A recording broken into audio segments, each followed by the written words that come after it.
I'd like to introduce myself. I'm Dr. Desiree Hurtak, musicologist, social scientist.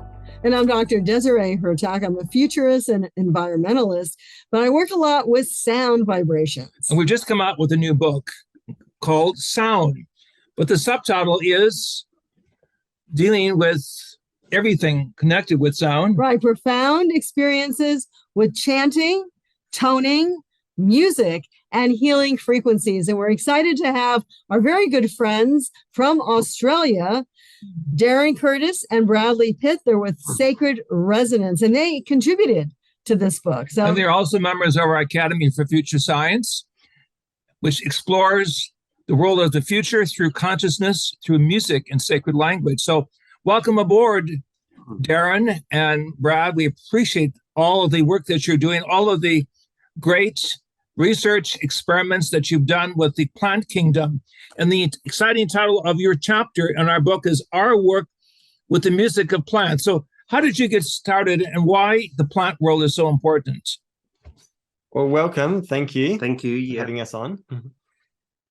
Well, I guess why it's so important to us, I guess it's the environmental message. It's bringing people back to a certain connection back to the natural kingdom and working with plants and working with the environment. And Darren and I actually did a lot of work in our early years in environmental work. And we had a great interest in actually bringing this message to people, is to help them to find a new connection, a special connection with nature. So this has naturally evolved into working with our work with music, into working with the plants. We've been inspired to bring those unhidden or those hidden worlds of those sound frequencies that the mystics talked about, those invisible realms, and to bring it into the visible, or bring it from the inaudible to the audible. The spiritual dimension had the spiritual sounds and what we call the sound garden, and how to bring that through and to give people experience of those invisible worlds, invisible sounds.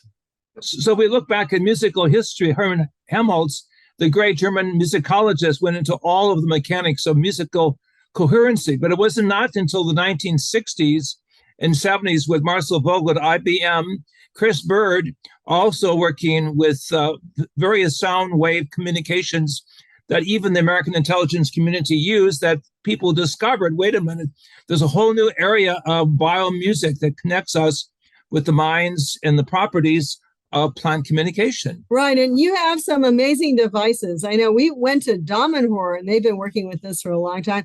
You've also developed your own way of hearing plants, and on the website connected with the book, we're going to have a little bit of plant music, but just talk about how you do this and why you started with it. Well, we were inspired by one of our colleagues, Sam Cuscamano from Electricity for Progress, and he was trying to develop these units that allow it to take it from a very expensive or technical into a real portable process. So we could give people in the public or the audience through art an experience of these devices. So back in 2000 and the early 2000s, we had come across, of course, the work of Dr. Marcel Vogel and plant communication at IBM, and Cleve Baxter and Christopher Bird and The Secret Life of Plants, and just inspired, how can we bring this to people? How can we get people in touch with nature? And we contacted Sam from Electricity for Progress. How can we make these devices portable? How can we work with them on a smaller scale? We had met the Damaher community back here in Australia, and they had these large-scale devices that were quite expensive. And so we knew technology was getting cheaper. We knew that people want to explore more about consciousness or the research in the 70s. And from that, we helped with Sam develop these little small devices, which were Bluetooth and wireless, and allowed multiple of them to be used and start looking at the different rhythms of plants, even in our homes. And of course, then we brought it out to the public in art. And also because we do a lot of installation work in our artwork that we do here back at home. And with Sacred Resonance, we've always been interested in looking at resonance and how everything has a vibration, everything has a frequency of resonance. So we've explored from everything from looking at the stars and measuring sounds, as in the cosmos of NASA's been doing, but even to our own biology. We've done even testing on our own body and produced sound from it. And of course, then looking with plants and other ways we can actually work with sound. So it's looking at a whole array of different ways we can work with music.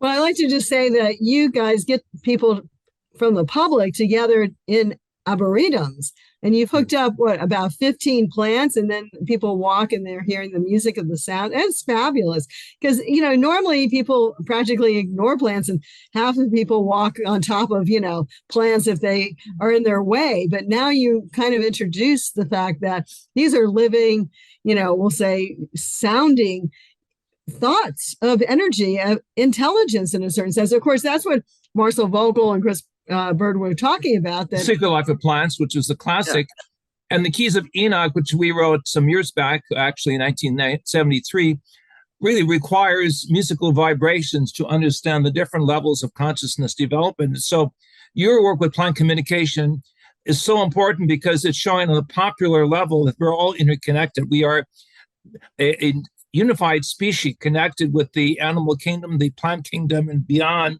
And it's important that we wake up and realize now we have an opportunity through new electronics and what we will call new breakthroughs to realize that we are a body electric.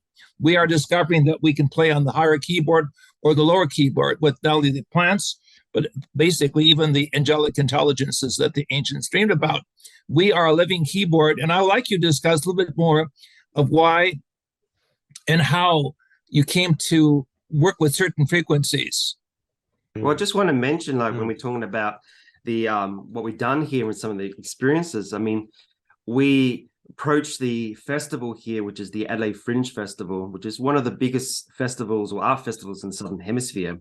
And we've been involved in it for many years, but we wanted to approach our local botanic gardens here, or the Botanic Gardens of Adelaide, and to tell them we want to do this installation. We want to take people through an experience where they touch the plants and hear the music. And it was hard to convince at first. I mean, some of them thought we were a little strange what we're offering, but the response has been quite overwhelming. I mean, we've actually seen people have the most unique experience interacting with the plants.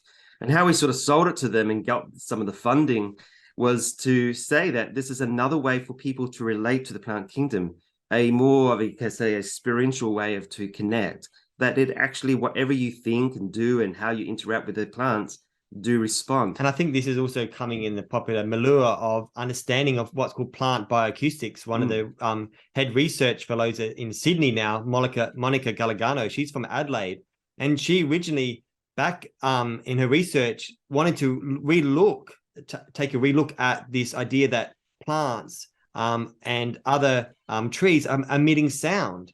And now we're finding everything from ultrasonic frequencies that are emitting from flowers that bees can hear to clicking sounds that are audible in root systems of 220 hertz. There's a whole sound garden. And I think this is what the revolution about forest bathing is, and people moving back into nature. There's a whole lot of frequencies that were missing in the sense, the garden of creation, and putting people back in touch with that. People are feeling reconnected.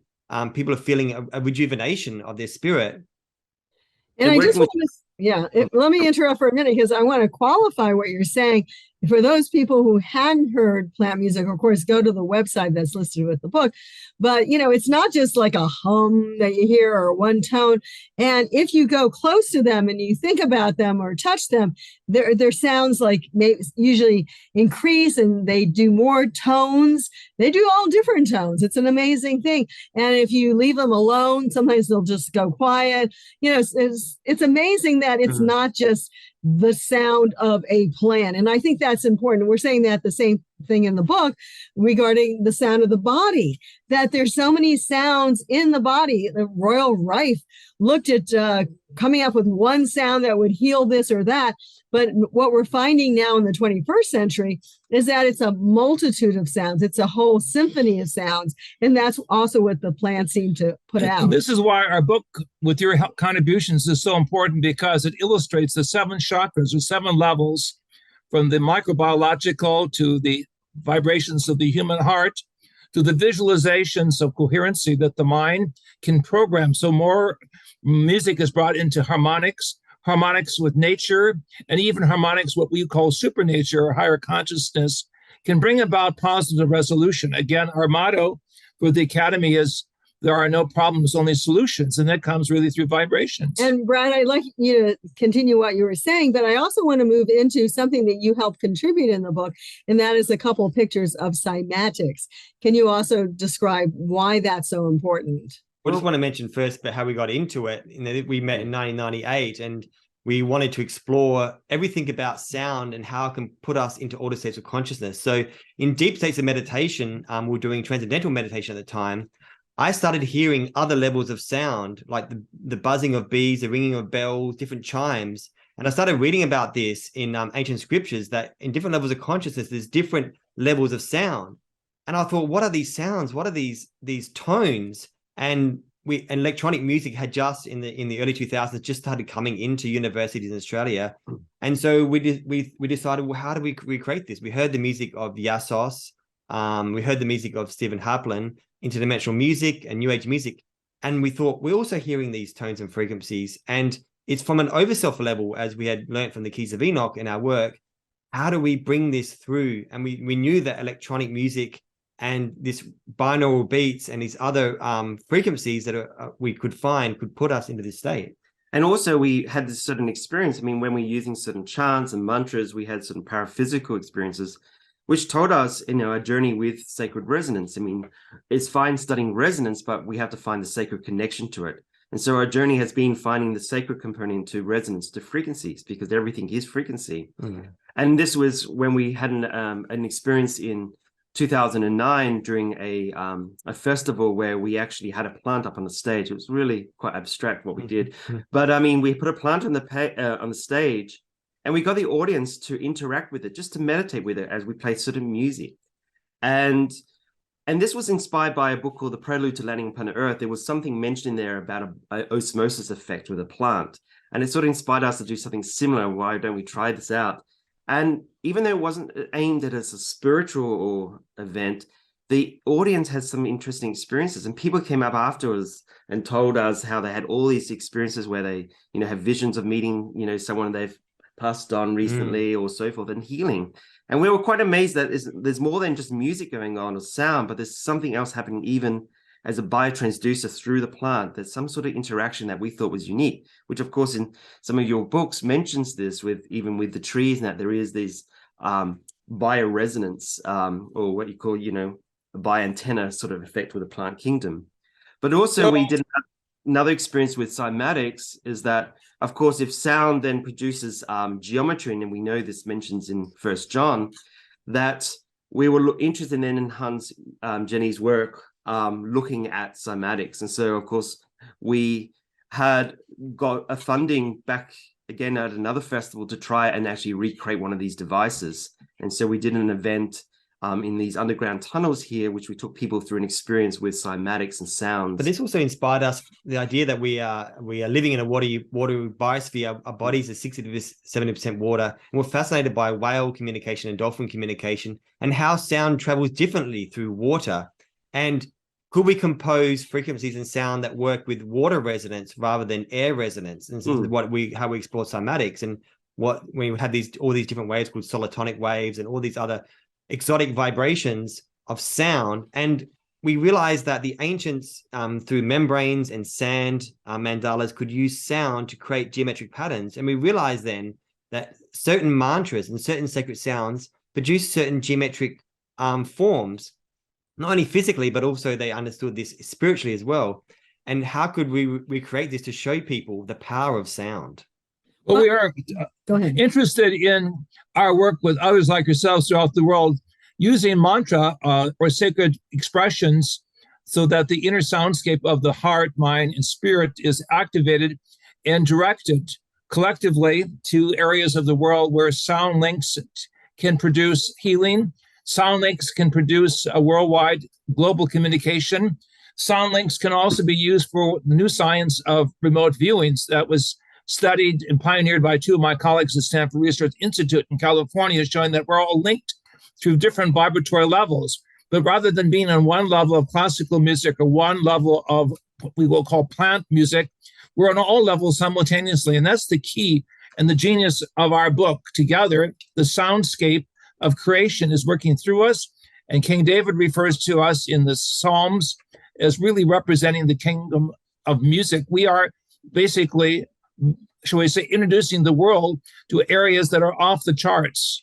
Well, I just want to say for people who don't understand what we're saying about cymatics, that maybe, Darren, you can explain exactly how you created the pictures that are, and I'm just going to put it quickly, in our book.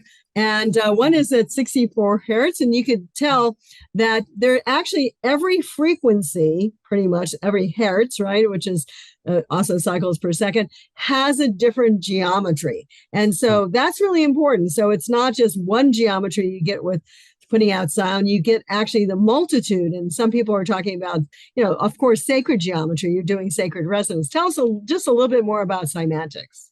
So basically what you do, you get a membrane or with sound on it, or this is in the work of Chladni's research, going back to Da Vinci, but more modernly with Hans Jenny is using speakers, audio speakers, and putting little dishes on there with water or other substances that had the viscosity similar to water, and more gel-based liquids.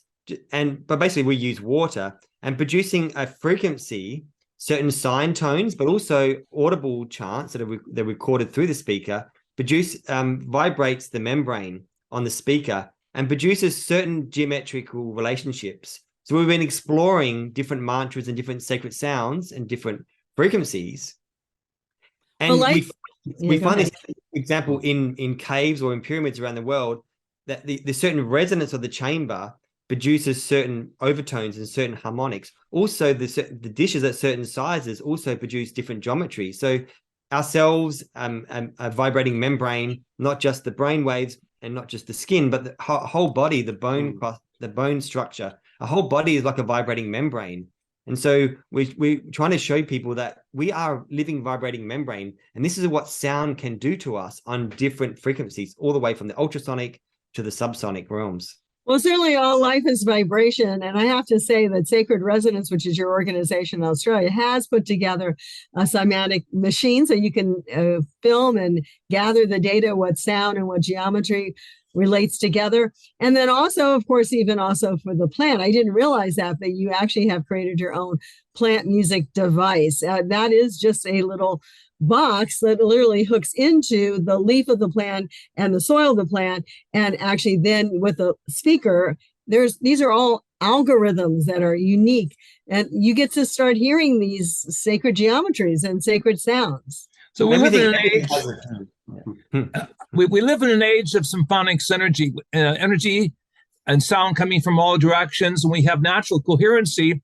But you obviously were brought into our teaching of the Academy because you were interested also in sacred resonance, sacred coherency.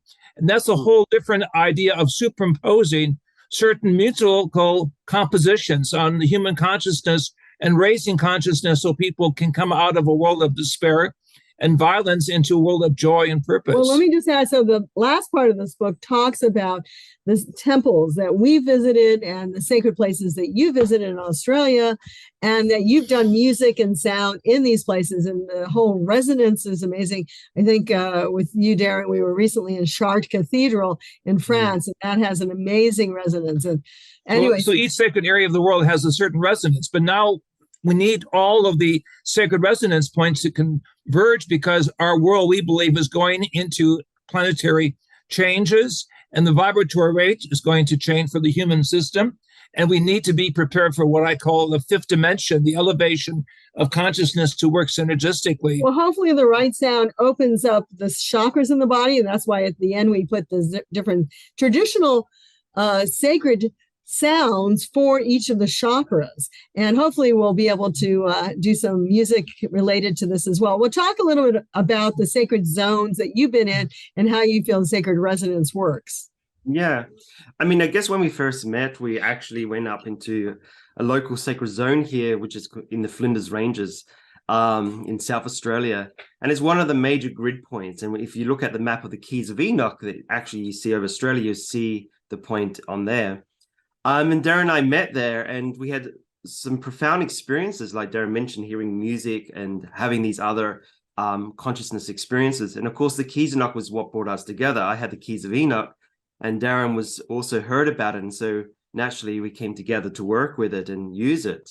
And by using the sacred mantras and the music, and Darren, singing, and we led groups up there to sing the names, we had very, very amazing experiences where we saw different paraphysical lights and certain things appeared. And it's interesting with geometry because when I hear music, I see it in color. And sometimes if I'm in a deep meditation, this is how we work together. When Darren composes, I also listen, and also, as in an artistic or like painting, paint the colors with it. And so we work together, try bringing the color and the sound together in a unique relationship. And which then allowed us, when we worked in these sacred sites, where we start composing music and sometimes even actually gone there to actually perform with no audience, just the birds and nature, and just created this unique experience where we can go into a higher state of consciousness. And also your work, if I may carry on, your work has taken you into what is called axial music, which of course accepts the fact that our human body is a coordination of different energy circuits. And if one can master the circuitry of the body, one can be in harmony not only with the physical environment, but also the greater environment of the earth itself and beyond the star channels the ancients connected with the acupuncture points of the body. Well, my background is in astronomy. And so naturally, I was attracted to certain keys, like certain keys that talk about the axial lines that connect to resonating star systems. And I think Darren and I, were wondering, how can we bring these two levels together more practically and experience this? And a lot of our friends were getting into things like drugs and stuff like this for experiences. And Darren and I were not attracted to that. We thought, if this is a real experience and it's tangible, then you should be able to do this without taking any form of mind substance. So we use music. We found that by triggering certain states of consciousness through sounds and mantras, we could go into those states and have certain experiences, which was a lot more profound than what some of these people were doing with just taking substances. And we found this in the First Nations peoples and in different cultures around the world, in the sacred sites, within caves or within temples, understood there's certain resonance patterns within these chambers or within these caves that could put your brain waves and put your body into like alpha states, theta and delta states. And they're not over 3 or 4 minutes as we have now in the entertainment industry, but moving into 10, 15, 20, 30 minutes of actually into an hour of resonance of sound, where it brings your body into this state. And we found that using binaural beats and different other tonal frequencies, we could, as Robert Monroe showed in his work in using binaural beats at the Monroe Institute, we could go out of our body or have in what we call the overself reality. In a sense, the sounds of the overself, we could hear, and we could also work, as you were saying, through different paraphysical abilities of the mind to become more dynamic, to become more expanded, but to also feel a resonance of the heart and the mind coming together, to show that we can bring ourselves back, our body, mind, and spirit back into a balance to go through stressful situations or go through all these things. And vibrational medicine, I mean, we were studying a lot of this years ago, and of course using music is to heal the body. And so with cymatics and all this showing, if there is a certain effect upon the water, then how is it affecting the water within our own body, and how we can create that resonance within ours that is unique. Well, I just want to say, if people want to know more, they should get the book. And we do talk about the alpha frequency of the brain, which is connected with dream state and meditation, and also the binaural beats, which Darren has given to me. I sometimes use those. It's really creating that alpha state between comparison. Your music is fantastic. We feel honored. I knew Igor Stravinsky, and with his Rite of Spring, he changed the musical world in the early 20th century. That we have the capacity to go beyond the normal training of music into higher frequencies. And with these higher frequencies, we can move rocks, we can teleportate objects, we can heal people, and even understand how the Great Pyramid of Egypt represents the different parts of the body and a sort of a synchronicity of initiation to higher levels of cosmology. So we're at a time of vast planetary, mental, psychological, and cosmological change. And music that is coherent, that is loving, that is divine-centered, is the spark of life that keeps us all together with a whole great future ahead of us. So I wanted to thank both of you for the great and excellent work you're doing in Australia. And again, through your work and through other musicians that were working in every country of the world, from Peter Volger in Germany to Paul Thomas Burns in Mexico, to those in Japan and China, We're all part of raising the consciousness with what our great colleague, Carlos Santana, calls the global tone. We want to raise our consciousness in a harmonic that can help all life, plant life, animal life, human life, in all cultures, because we are all together in sound through birth, through life, and through transition into the new worlds. So we thank also, you both. Go ahead. I was going to say, we also want to thank you both for also the Keys of Enoch. I mean, it was actually what brought us together, and it's actually been really our roadmap the entire time and journey, even with the sound and all the other work we've been doing. So thank you. Well, the Keys of Enoch, again, for those who are not aware of this, shows the dove, which is a symbol of peace, harmony, and sacred language, and music coming down with 7 rays of light representing the 7 seals or chakras that are brought together into a harmonic of opportunity and joy. But really, of course, and your names are on the book here. So thank you all for helping us, being part of it. And we talk about your work even in our chapters. So it's fabulous. And get it. I know you can get it on Amazon and probably connect it with SacredStories Publishing as well. So. And behind us is the constellation we know as the Pleiades. We were just with the Hopi elders here in Arizona. And they said there's music of the stars that is increasing now within the inner consciousness. The world is going to go through some major changes, and music will help us dance with the stars and dance with human nature. So we all appreciate the great contributions we will continue to make. And so signing off from the Academy for Future Science here in Arizona to all of you worldwide. And we thank Ari for putting all of us together in conversation. So Ari, well, thank you so much. Thank you. You guys in Australia, thank you so much. Much love. And all of you out there watching this program, thank you for so much for being aware that we're going into a new future, a whole new resonance of the 5th dimension, requiring that we understand what the great prophet spoke about, that the human body is the temple of the divine spirit. We put all the pieces together. We are the trumpets. We are the celebration. We are the dance of the eternal in human form. And it opens us to higher dimensions. Thank you. Thank you. Thank you.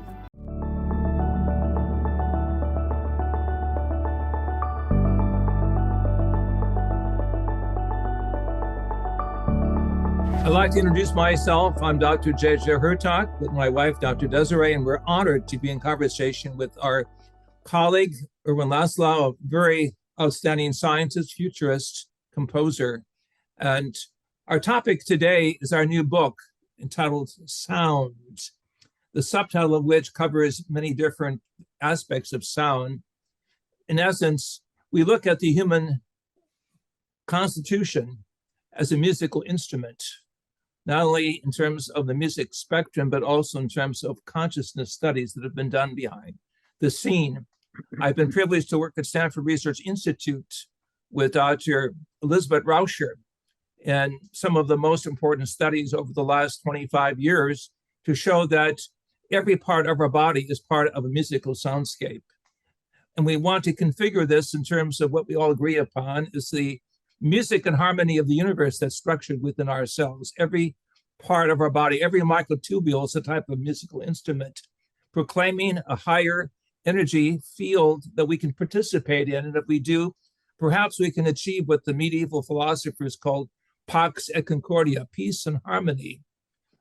Right. And we're particularly happy to have Ervin Laszlo with us today, because not only does he talk about peace, harmony, coherence, and how we really need to grow and evolve as part of our own system of things, but he, as a young man, was a concert pianist, and he was famous for this. So if anyone knows about sound and the power of sound, it's Ervin Laszlo. So thank you, Ervin, for being with us today. Give us a little thoughts of what you felt about sound, the book, and also your own background and how this all relates.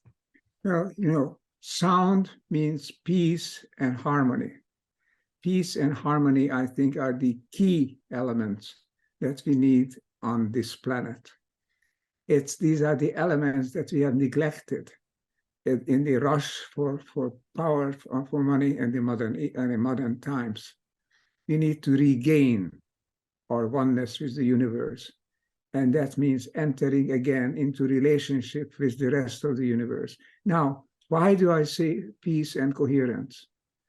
Because according to the new sciences and the quantum sciences, and I believe in that, we ourselves are vibrations. and we are harmonious vibrations, adjusted and in phase and in frequency, joining in frequency.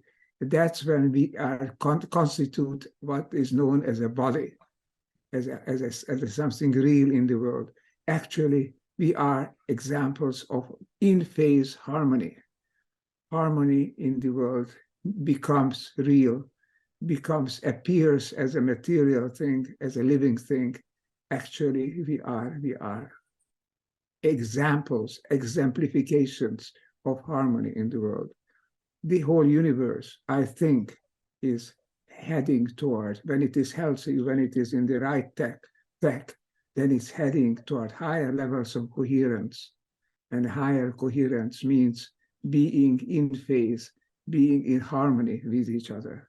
So there is nothing more important to my mind in the world today than finding the way that we can join together, that we can hit the same sound. We can be part of the sound of the universe, which is a higher level of vibration of which you are a part. So your book is a wonderful guide for that. It illustrates how important sound is and how many ways that we experience sound.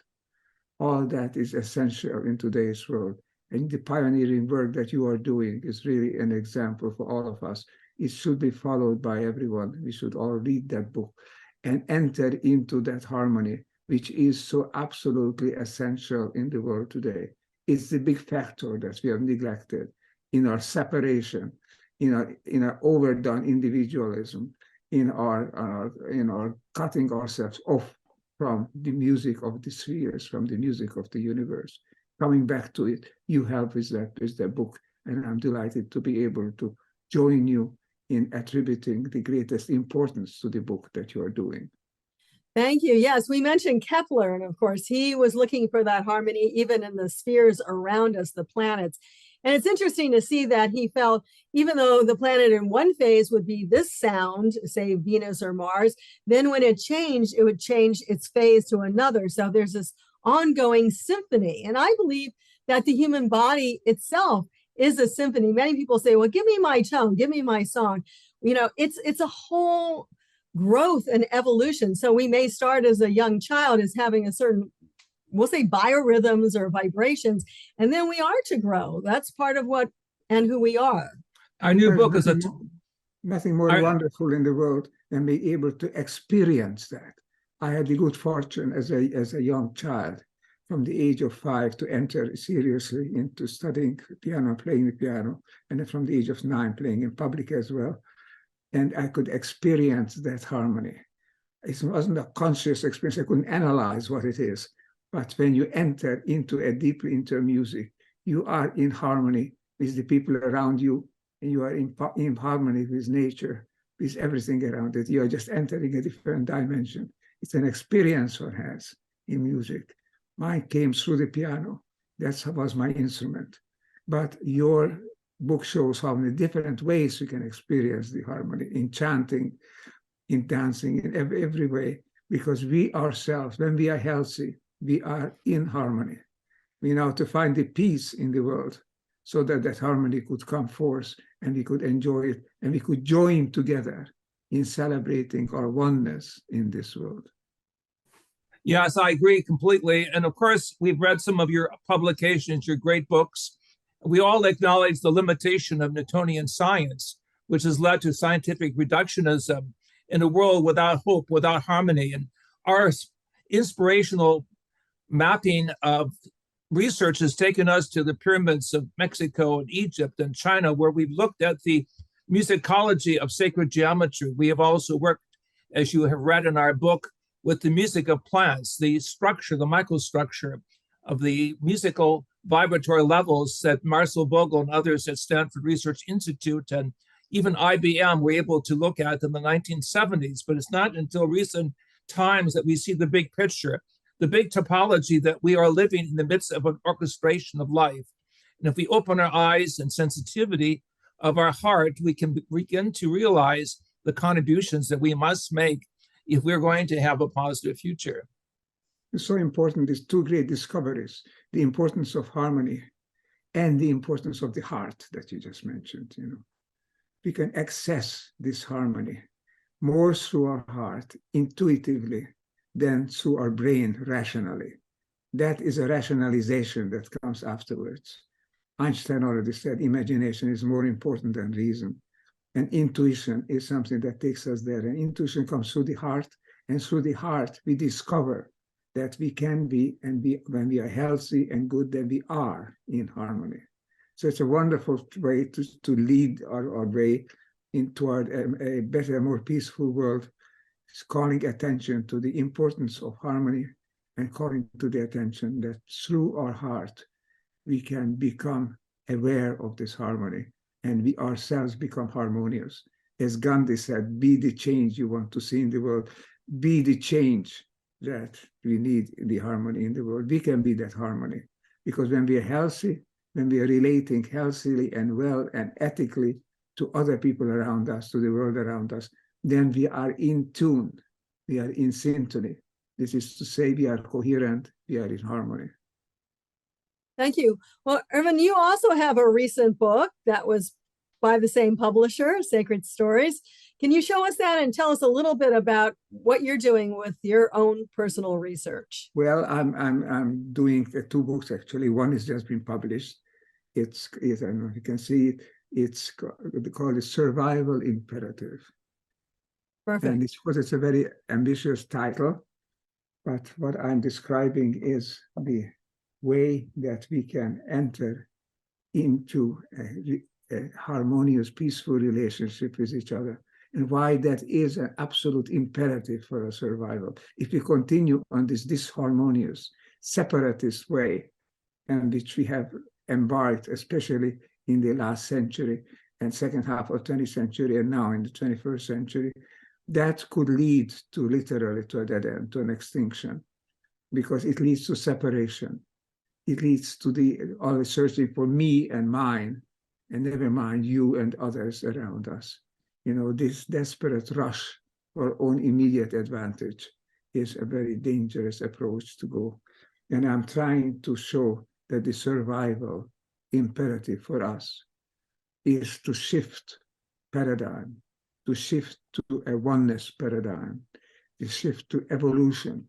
Evolution in the universe is a progression toward oneness, toward harmony, toward coherence. Just think how it started in the Big Bang, 13.8 billion years ago. What was there? There were swirling clouds of plasma, randomly connected, if not connected at all, actually, just being together. And out of that universal chaos evolved gradually the quanta that are basic building blocks of the universe, and the quanta joining together into stable atoms, which are themselves harmony in the universe. And out of them comes the molecules and the cells and the groups of cells of living organisms and the examples, communities, and larger units of living organisms, which we call coherent oneness on the planet. This Gaia system is the highest level of harmony that the universe has achieved in this corner of space and time. We are very lucky, we are part of it, but we are not very wise because we don't act like it. We don't really treasure it. And your book helps us to act like that together with my book, because you're all searching for the imperative for our survival, which is also the imperative for our thrival.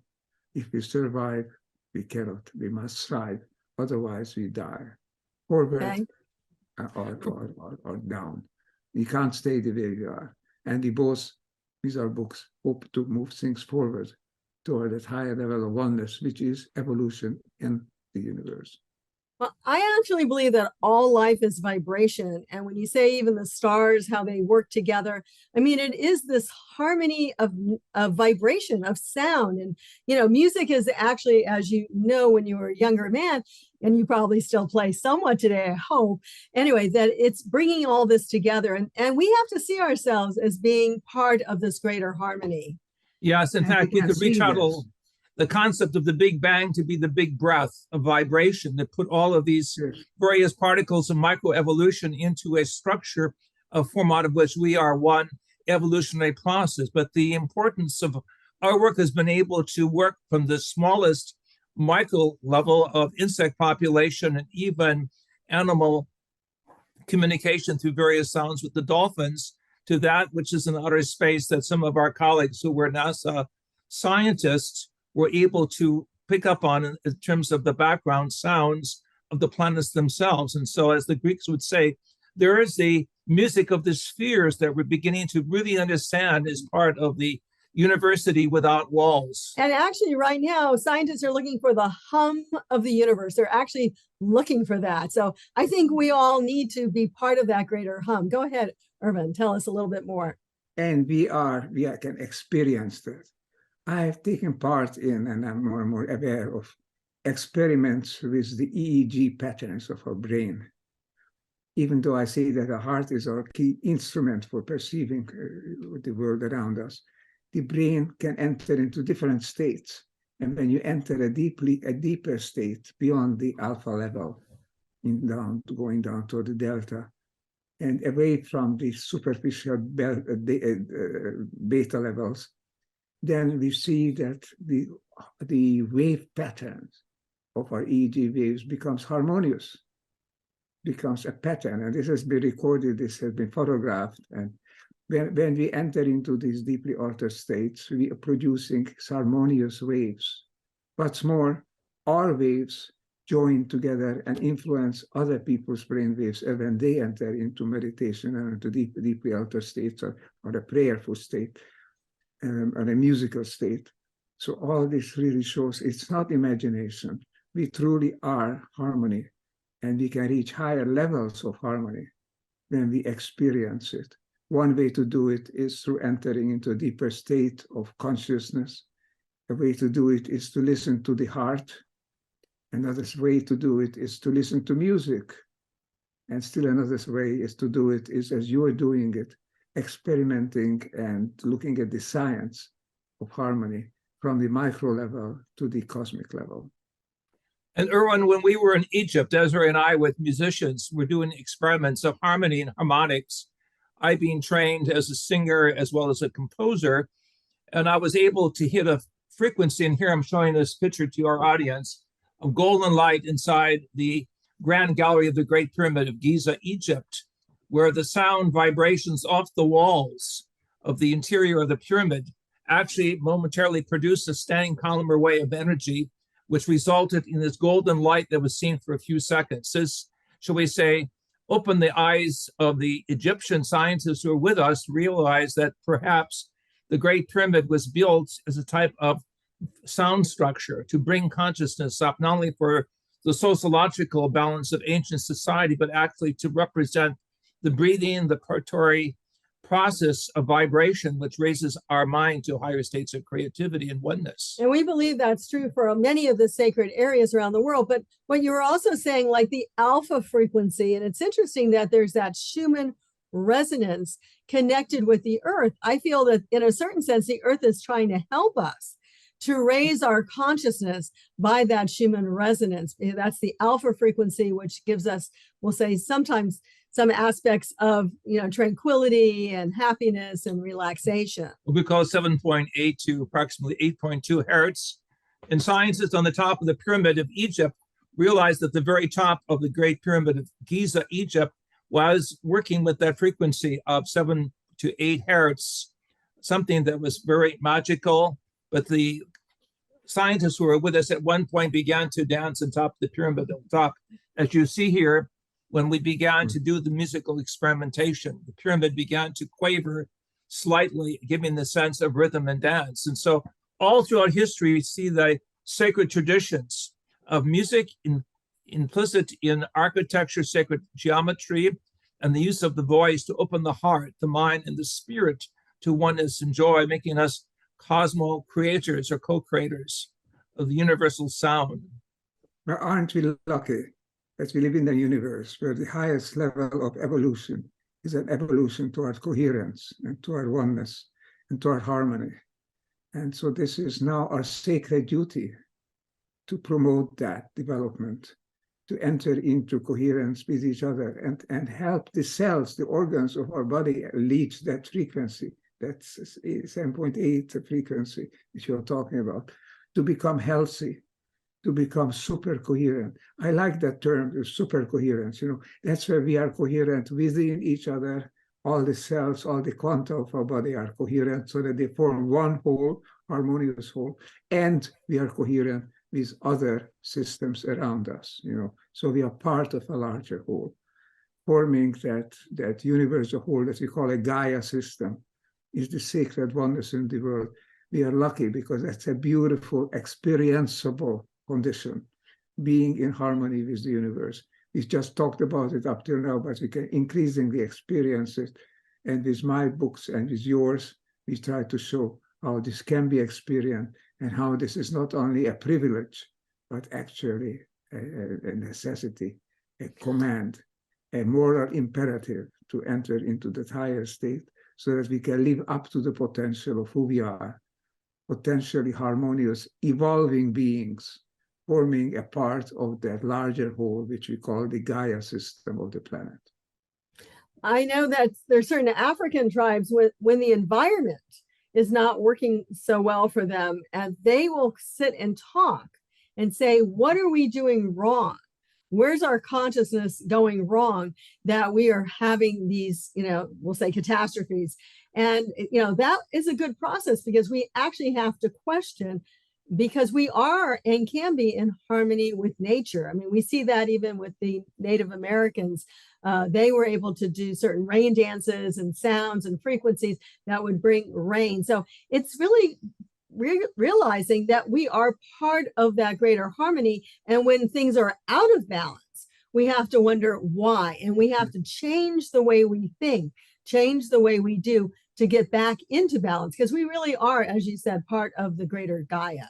And we're sitting here before this picture or mandala of nature, showing us that there is a type of coherency that can be expanded into super coherency from the very seed of a plant that we have measured using the techniques of Hans Jenny from Switzerland, and seeing how certain sound structures actually enhance the sense of sacred geometry. And by studying sacred geometry through biofeedback, many of our students at the University of California learn that they could co-create with music and certain forms of sacred geometry simultaneously. So the ancients understood this. This is why they built their temples, their pyramids, their ashrams with the concept of sacred music and sacred geometry. Well, this ancient knowledge is that we have got to rediscover again and allow it to practice it. This is what I and my co-workers been calling the new paradigm. You have created also this Institute for New Paradigm Research, which carries my name, the Laszlo Institute. And I think the whole idea there is that the new paradigm is not a paradigm of separation. It's a paradigm of joining together, not artificially, not just I plus you somehow being connected. I and you are becoming one. This is what we learned from the quantum sciences. We are not just externally joined. Things are connected intrinsically. So that's what happens to one happens to the others as well. And when we enter into this higher harmony, I think that process actually carries over to people around us, which gives us this marvelous opportunity that we don't need literally to shake up everybody on this planet and to start thinking in harmonious and evolutionary terms. It's enough to start being that ourselves, because our consciousness is beginning to influence consciousnesses around us, so that we need to be the critical mass that will change the world, because our consciousness is part of the world. We are part of that world. We just ignored it. So let's put it to right again. Your book helps us to do that. I try to lay that out. I'm now working on a new book to be published shortly, which is the Great Upshift, which talks about how we can find peace and harmony on Earth. That's a subtitle, peace and harmony on the Earth. So I'm looking for that, precisely what you are describing in your book. And we are asking our collaborators, 3 dozen illustrious thought leaders to join us in finding ways in which you can achieve that higher level of harmony. That's the task before us. And that's a sacred task. It's a necessary task. We have a short time at our disposal before crisis becomes irreversible. We still have time, just at the nick of time.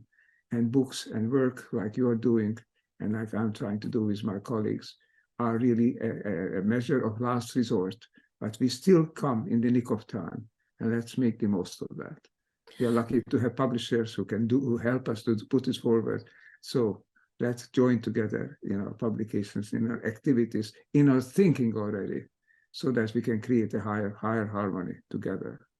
Thank you. Well, just a few final last words. Maybe we'll go around one more time to just share. I did want to say something that I know made your career shift a lot as well, is the fact of quantum consciousness, to realize that we are all non-local beings. So as you said, if you can grow yourself, you're actually influencing what Lynn McTaggart calls the consciousness field. And so we're able to send that energy around the world. And oftentimes we've worked with many people in prayers for peace, because we feel that that makes a difference, because we can get into that field and literally work to neutralize the animosities. It's amazing what the consciousness field is all about. And of course, we don't feel it's within us. We are just part of the consciousness field. And we're happy that this is the most amazing time to be alive, to see the quantum change and to be the avant-garde. And again, I'm saying this to the audience. We have had the privilege to work with the top scientists, the upper 1% at Stanford Research Institute and various universities, producing this book, Mind Dynamics in Space and Time, which shows we have the ability to be non-local, to be here, but also in a parallel dimension or a higher dimension of vibration to which we can administer co-creativity, insights of love, purpose of unity in terms of ecumenical or universal ideas.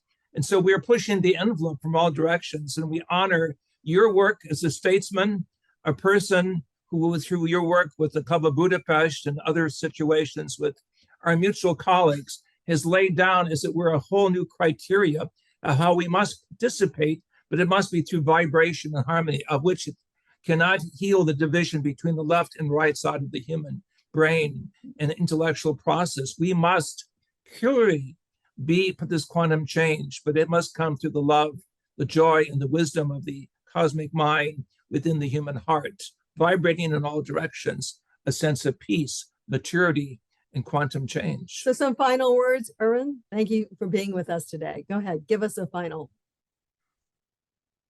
Well, I agree that this is a good time to be alive. It's a wonderful time.